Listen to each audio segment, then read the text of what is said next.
And this is our kettle. I was gonna say this is beautiful to see, an old copper kettle. I love it. One of the few in the province, direct fired, 350,000 BTU ring burners here. So yeah, it gives us really good boils, good caramelization, great evaporation rate, about 5-6%. I think you and Cool are the only two I've seen lately. Yeah, and Great Lakes, but they got rid of theirs. Yeah, they went to a stainless one. Yeah. So that's a challenge as brewers. Finding people that can still work and repair and maintain copper vessels is challenging. So this is a 2-vessel British style. So we find horses. 2-vessel. Get my thermometer.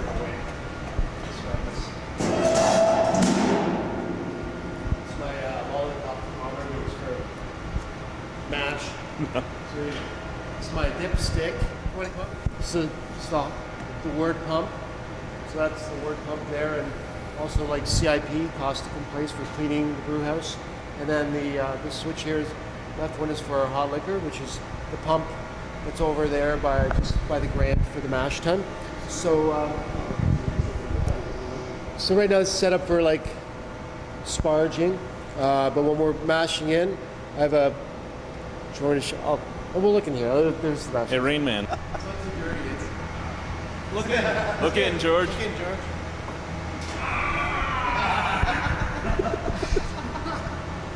Hello there. Welcome to my mash. What's your name? This is where it all begins. Well, there is the fields and the hop yards. But this is where we mash in, we go in. We're mashing in, we put in a little striking fixture that's copper, square with little holes in it to just touch the grist as it drops into the mash tun. And so to the bottom here, you can see there's a beautiful false bottom, V-groove stainless. Yeah. Much easier for cleaning, eh? Much easier for cleaning. It comes out in 2 sections. And gives very great clarity to the wort, which is what all brewers want. So it takes about, like I said, 15-20 minutes to dough in. We usually preheat the mash tun about 70 to 74 degrees Celsius, and then we fill it up with water, maybe about 1 or 2 inches above the screens, and then we turn on always turn on the auger first up here. So once you get the water covered under the screens, come over here and see now. I look over now. It's tagged. Oh, that's the auger. Grist auger right here. So I'll just turn it on for a second. A little dust will come out. We don't want to. I won't turn it on because I don't want to get it on the camera. But yeah, just turn this on. There's like an extension tube that goes down to. That's what. Can I show you? Can I open this for a second? I'll show you the pieces. Bye, Scott. You're stuck in there. Because these are all like reclaimed pieces. So we had. So this is the. Excuse me. This we reconfigured shortly after I came here. When I first came, Doug Pengelly, who is the brewmaster at St. Andre, and I think, is it Hogstown? Over the old CB Canada bread plant down in Toronto, like Keele and St. Clair. He's set up a cool, small little, is it Hogtown? No, I should know what it is. Junction Brewery. So he was a brewmaster, brewer, contract brewed here years ago, and made this cool, funky striker, but it was a little smaller. We had like a 20-liter bucket, just as sort of like a guard thing, and I used it for a year or two. But then like large chunks or something coming off of it, and we said, "Oh, we got to do something." So we just like took it apart, reconfigured it. This is like scrap. This is another piece that's reclaimed plastic. That's I really wanted to see what the grist, how it was striking, the quality of the striking. So this new feature enabled us to observe and watch the striking, and it's made from scrap plastic, which I love. And anyway, that's over here. And our new cold liquor valve swing right here. So that's our carbon filter. It's the 10-inch carbon filter going in, blends with the hot liquor that comes up from the pump, comes down here. And this is for sparging, set up just to rinse the grains afterwards. And so it takes 15-20 to mash in. We do a 1 hour mash rest, like 65 for lagers, 65 and a half, 66 and a half for our ales, a little higher. And then 1 hour rest. We just run, we don't Vorloff or circulate, we just go straight into the Grant off to the side. We hook up a couple of U-pipes down to the manifold down there, and we run by gravity. Once it gets all filled up, we just pump it up, pump it in.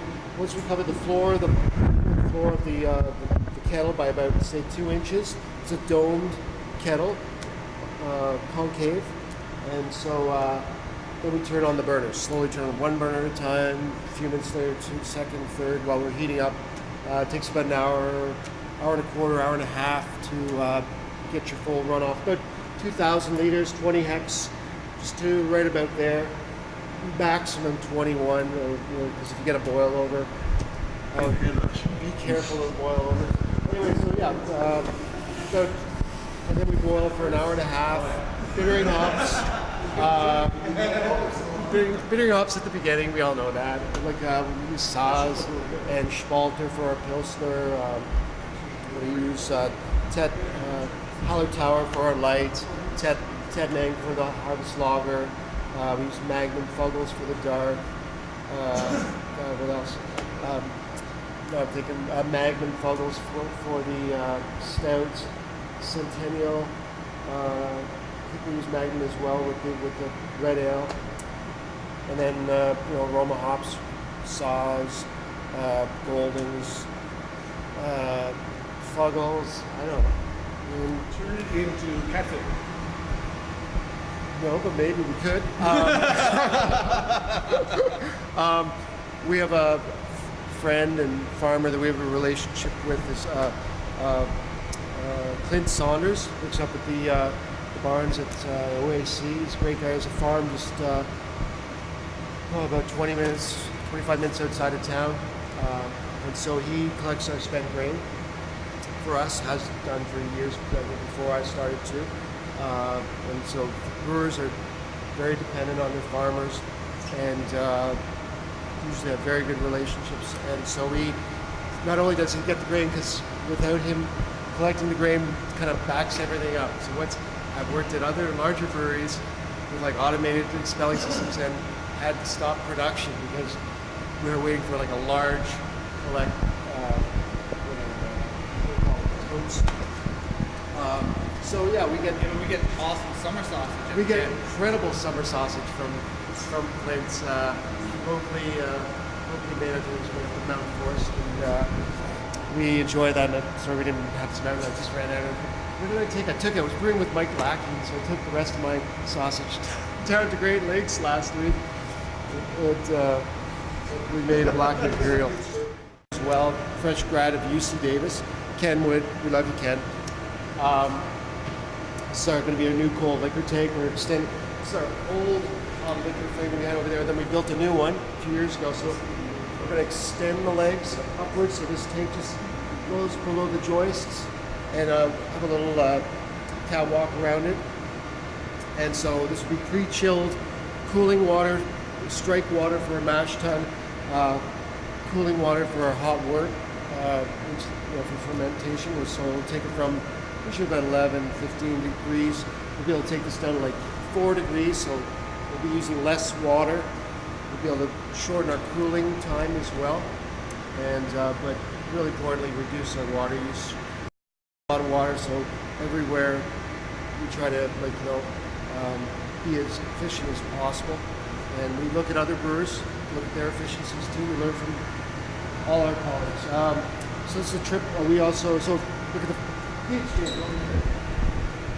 So we just did a second trial where another new system we're putting in is just a safe, clean system for yeast management, yeast pitching into our tank. So this is just a sort of a temporary configuration I set up on Friday, which was it Friday? It was Friday. We're rebuilding the filler. There's so much going on. Brewing. Trying to set up this baby here. This is another little site last one. So we have a little crushed stainless disc It's called a center disc. So we use that for oxygenating. The yeast needs oxygen with the initial phase. Helps with cell division, mitosis. So we want oxygen going here, and this hooks up right here. And so we put yeast in here. It's a 20-liter keg. So this would be good enough for like one batch singles. There's triple over here, the big one, 3 singles. Sorry, that's a live. Watch out, live fermentation. I'll get the whip.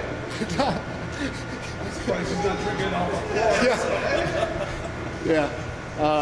So we got 3 singles and a double selected conical over there. So this is awesome. Right, presently, we've been like putting buckets in top into the manways, which works. It's, but this will be a lot safer and just cleaner for transferring the yeast. And so there are numerous breweries, Cool, Amsterdam. I worked at Cool, and we had that system there, and it was amazing. And so sort of adopting very good best practices. It would be awesome. So then it's faster. So we actually dose it while we're cooling, like about 15 minutes to get the yeast in. Where normally when we put the buckets in, we throw it in later, say the last 15 minutes. It takes about an hour for lager coolings. Ales about a half an hour. Just we want to chill the lager down. 2 different yeast lagers, slower, cooler fermentations, 8 to 13 degrees. Ales, 17 to 28 or so, 29. The strains that we use, our lagers best suited like 10, 11 degrees fermentation. We usually collect that, and then the ales 19, 20 degrees. So what's next? So when we collect the wort into the fermenters, they've already been on the day. It's already been cleaned with caustic, sanitized, rinsed. That's good to know. All that stuff. Hey, tell them about getting the yeast off of this fermenter. We should let you take. They Okay. want stories. There's a story. Okay, This fermenter here. So that's a 1.5 inch pipe right there. Goes up out to a 2 inch taper, 90-degree elbow, and then it's a clamp, tri-clamp, like these sort of things, right? So it's really tight. Like these are the original tanks in the brewery. They're about almost 20 years old, 19 years old. So when it was first fabricated, it was really tight. There's a stainless wall, it's very slight pitch, about 15 degrees, 20 degrees. And so to crop, take the yeast off, because we do reuse the yeast up to like 1920 generations. Usually every year we'll swap out the yeast. It becomes less viable, slows down, loses the fruitiness in the ales. So when we want to crop the yeast, we take the beer off first. There's a standpipe that goes in here, and then we put a tear sheet down there. Take your shirt off, because you got. Otherwise, make sure you have a spare shirt. You open up the clamp. You already have usually 5, 6 buckets, 20 liters, so about 140, 150 liters. So you take off the clamp, and then you have everything already rinsed. There's somebody out here just quickly passing the buckets to you, because within 1.5 minutes, 1 minute 20 seconds maybe, you get all that yeast comes out very fast. And so that's why you need 2 people. So we're building a new system. This is What do you look like after the process is done? I'm gonna guess something sort of like me. He looks kind of like a big yeast swamp thing monster. Oh my God, yeah. Covered in yeast when he comes back out from under There's an there. inch and a half pipe under cycle with 5,000 gallons a minute anyhow. So Yeah, so it's pretty fast. Pretty common. We're modifying this tank. That's one of our upgrades too. Is we're gonna. You mean you don't want to keep it like that? No. We want to. So we're putting a T underneath and a valve underneath, so that we'll just have main valves, 2-inch valves, going out to here just like this. And we'll have it extended like 36 inches with the total height, coming up extension tubes, gussets on the legs, and so we'll be able to put like 20-liter and the large 60-liter hop cakes, slide them right underneath. So we'll take 2 of these torpedoes or yeast springs, and it'll just be cleaner, more efficient, less messy.